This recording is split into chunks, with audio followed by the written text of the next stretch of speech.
کر زخمی ہوا، اس کی حالت کافی نازک ہوتی چلی گئی۔ لوگ لا الہ الا اللہ کی تلقین کرنے لگے، لیکن یہ گانے کا مصروف بار بار دہرانے لگا۔ ہوا یہ تھا کہ جب یہ لوگ سفر کر رہے تھے تو گانے کا یہی کیسٹ سن رہے تھے اور یہی چیز اس کے ذہن پر غالب تھی۔ کسی طرح لوگ اس کو کلمہ توحید نہ پڑھا سکے، اسی حالت میں وہ مر گیا۔ سامعین کرام،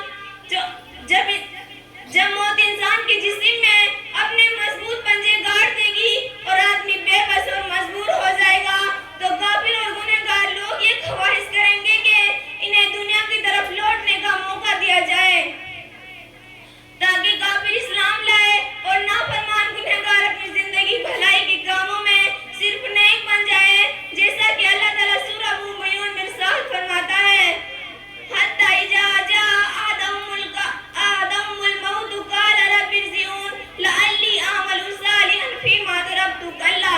یہاں تک کہ جب ان میں سے کسی کو موت آنے لگتی ہے تو کہتا ہے، اے میرے پروردگار مجھے واپس لوٹا دے کہ اپنی ہوئی چھوڑی دنیا میں جا کر نیک اعمال کر لوں۔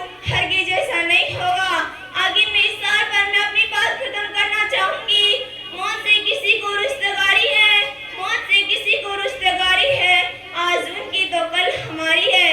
آخر میں اللہ تعالیٰ سے دعا ہے کہ ہمیں موت کی حقیقت جاننے اور موت کی تیاری کرنے کی توفیق بخشے، آمین۔ وآخر دعوانا الحمدللہ رب العالمین۔